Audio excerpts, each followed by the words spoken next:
this is our attempt at starting a Hugelkultur bed. Now, ours is not one that's done overnight. We are going to be building it as we work on clearing stuff out.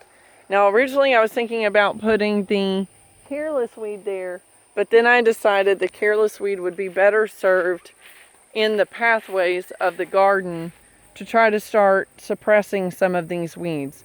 Because honestly, I ain't got the time to be pulling all the weeds in the pathways, so I'm just going to try to do a chop and drop.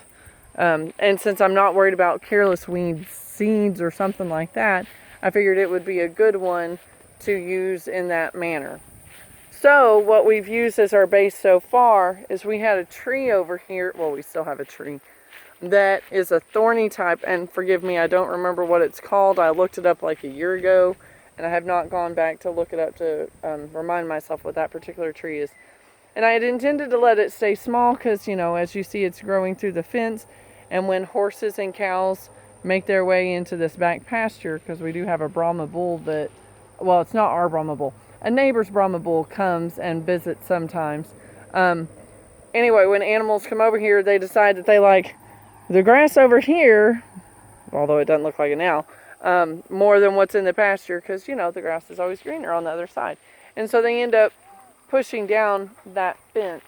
So we've let trees start growing along that fence line just to help keep that fence more sturdy. But because of that, now we have a jungle because we have not kept up with it like we should. But the zero turn is really helping us to define our lines again of what we want as cultivated yard versus wilderness. So we're just going to keep on plugging away at it until we get it to where we want it. And honestly, it may not be where we want it until next year. But, and the reason I say next year is when we have a winter where we can see everything when things die back, that'll help us clear out stuff a lot as well. But for now, as I said, we will continue to put things on the Hugelkultur mound. Justin, if you're wondering what all that fur is, Justin dumped one of the nesting boxes for babies that had already grown big enough that they were now out of the nesting box. So that's just the hay and the fur that the mama pulled. She pulled a lot of fur. She was a great mama. Now, granted, she only had 2 that survived, and we don't know how many she started with, but at least that's 2 more. You know, we'll take what we can get. And so we will just continue to put limbs, and then also, as you see, our compost trash, as we call it, has been placed here. And that's like non-glossy paper and cardboard and Kleenexes and whatnot. And we just collect those in the house, and then we bring them out here. Usually we put them in the compost pit, but right now our compost pit has kind of overgrown, and because I'm wanting to really try this Hugelkultur method, we decided that would be a good place for that stuff to go for now. And once we get it about the height that we want, we will then we'll probably have to bring in some dirt, because I don't know that we really have dirt from any place on our property that's you know, in enough quantity to cover it. But then we'll cover it, and then next year we will, hopefully next year, we'll plant stuff on it. If you want to see Hugelkultur mounds in action, you know, I'm sure there are tons of channels, but I really enjoy watching Plant Abundance's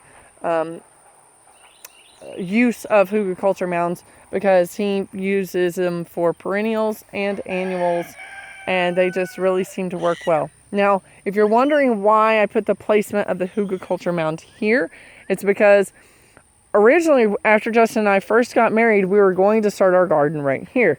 And we started doing the cultivation using our broad fork, and then we realized that this is basically a soggy area of the yard.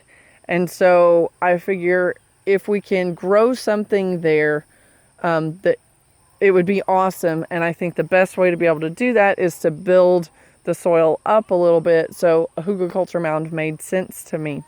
And if this works out well, maybe we'll use some Hugelkultur mounds in other areas. We're just trying to figure out what will work well for different seasons here, because certain seasons we definitely stay really wet. If you look back through some of our videos, we've got a video from this spring where we had a pretty good thunderstorm and there was almost like a river running through the garden. Which again is part of the reason the garden has struggled this year, because we stayed cooler than normal and wetter for longer. Which, you know, that's great for the length, but not so great for your annual garden. Anyway, yeah, I guess that's pretty much it for now. Hey, Kooker kids, how are y'all doing? Oh, yeah. You want me to show them the loofah flowers blooming? Huh. Yeah, loofah flowers. And a sponge. Well, a gourd. It's not a sponge yet. It's going to take a couple of months before it gets to the sponge stage. Anywho, alright. Say, God bless. Bye-bye. See you too. Okay, bye-bye. See y'all later. That's a good one, too.